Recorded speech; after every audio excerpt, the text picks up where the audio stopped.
morning and welcome to another episode of Pep's Corner. Today we will continue reading our book, Bud Not Buddy. We are still in week 20. This is day number 5. We will be reading chapter 11 today, the first part, which is pages 108 through 117. Our focus and purpose for reading today is posted on the screen. So make sure you have your book in hand, boys and girls, and are actively reading and following along. Remember to reread a second time so you are coming to shared reading fully prepared to engage in instruction. Let's begin. Chapter 11. The car only went 30 giant steps before it commenced to bucking and finally cut right off. The vampire guy finally caught up with me. He was looking very surprised. He just tapped on the window with his knuckle. He said, "Roll the window down for a minute, Bud." Sometimes it's terrible to have been brought up proper. I couldn't help myself. I rolled the window down just enough so that our words could get in and out, but his hand or claws couldn't. He said, "Okay, what's this?" I said, "Don't you think I can read? How come you're carrying real human blood around in your car?" I showed him my jackknife. "I'ma warn you, I know how to kill vampires. This knife is genuine, solid 24 karat silver." He put both his hands over his face and shook his head back and forth a couple of times. He said, "Sweet Jesus, why me?" Then he said, "Bud, if you were from Flint, I might think you believe that, but you're a Grand Rapids boy. You've got to be smarter than that. If I was a vampire, why have I got that sandwich and bottle of Red Pop?" I thought for a second. Then the answer jumped out. "Bait?" He put his hands back over his face. This time, when he pulled them away, he was laughing. He said, "Bud, if I was a vampire, I wouldn't have to catch little boys. I'd stick my fangs into one of those bottles and have my supper. Besides, where have you ever heard of vampires that knew how to drive a car?" That made sense. In all the moving picture shows I'd seen, all the books I'd read about vampires, I never could think of seeing one that could drive a car. But I wasn't going to take my chances. "Could I please see your teeth, sir?" "What? Your teeth?" The man mumbled something, shook his head again, then leaned close to the window glass and opened his mouth. Even though he didn't have fangs, like his teeth still looked kind of scary. But they looked like they could bite a pretty good grapefruit-sized chunk out of you.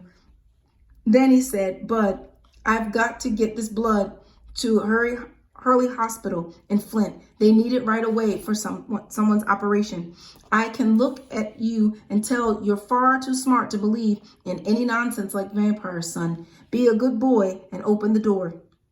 I pulled up the lock for him and scooted over to the passenger side of the car. I unlocked my door just in case he had any tricks up his sleeve.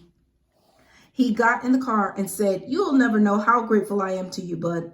I'll take that horrible image of you putting the car in gear and driving away while I stood by the side of the road in Owasso, Michigan at 2:30 in the morning to my grave with me. Thank God you don't know how to drive."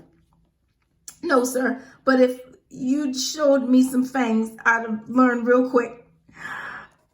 Just in case, I watched the way he put the car in gear, so the next time something like this happened, I'd know how to make a clean getaway. Me and the man headed back towards Flint, driving over the same road it took me so long to walk. Going like this wasn't ever going to get away from this doggone city. We hadn't been driving for a minute before I started asking a whole slew of questions that I had to be very careful about giving the right answers to. He said, "Don't you feel bad about worrying your mother like this, Bud Not Buddy?" "My mother is dead, sir. Most times if you tell an adult that, they'll leave you alone. But not this man." "I'm so sorry to hear that, Bud." So you stay with your daddy?" "Yes, sir. Right in Grand Rapids." "Yes, sir. What's his name?"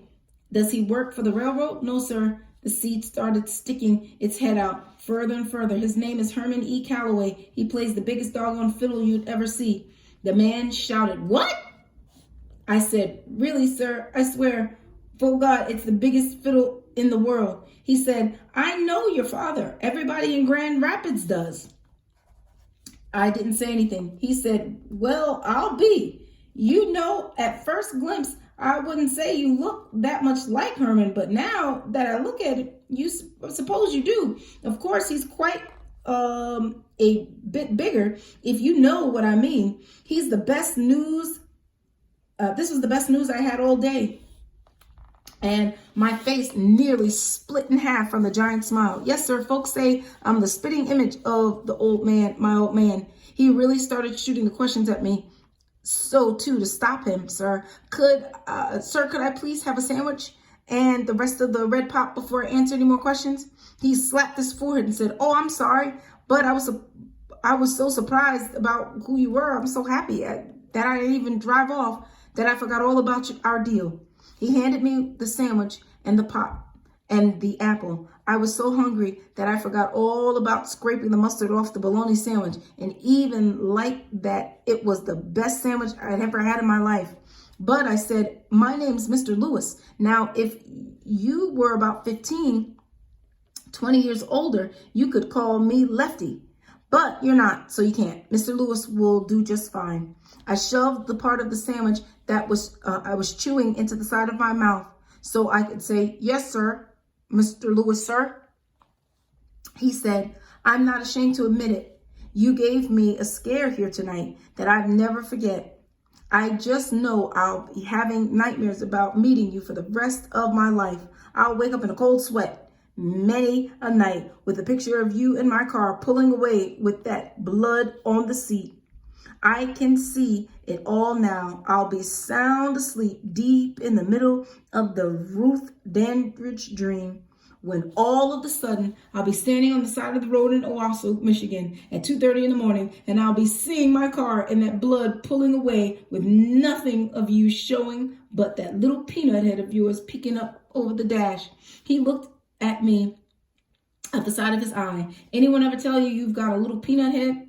I gulped down the pop I'd been swishing around in my mouth and said, no, sir. Well, he said, this may be the first time, but unless you undergo some major surgery, I'll bet it won't be the last.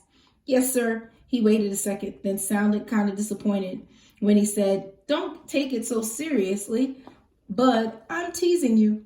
I started on the apple. Yes, sir. Ever been in the army, bud? No, sir. Well, I've got to tell you, I haven't heard so many sirs since I was back at Fort Gordon in Georgia training for the big war. I almost said yes, sir, but I looked at him and guessed he was still teasing. I took another drink of the red pop and saw that when I raised the bottle, I'd accidentally let some of the sandwich slip out of my mouth and down into the pop. There was a couple of chunks of chewed up bread in the blob of bologna and some in the mustard swimming around in the bottle. The mustard was really pretty. It looked like some kind of magical fog every time I moved the bottle, and the mustardy smoke went into the different kinds of the shape. Lefty Lewis said, how about sharing that pop, bud? Uh-oh. He took one look and handed it back. He said, nothing personal, bud. I've raised 3 kids and have 2 grandkids. I've learned the hard way about drinking after young folks. But I do believe you need to get in and see a doctor, son. It looks to me like you've got a serious backwash problem. That's the most food I've ever seen floating around a bottle of pop. But in fact, that doesn't look like red pop anymore. It looks more like red stew. I real quick chugged the rest of the pop down and ate the apple real slow because I figured as soon as I was done with it, the questions would start up again. Lefty Lewis said, aren't you sleepy? This was perfect. I could pretend I was falling asleep and then come up with some answers that would get me to Grand Rapids for sure. I yawned real big. A little bit big. A little bit, sir. All right. Here, give me that core. I think the only thing that's left is the seed, or 2 anyway. I handed him the apple core and he put it in the wax paper from the sandwich bag. You just stretch out there and have some sleep.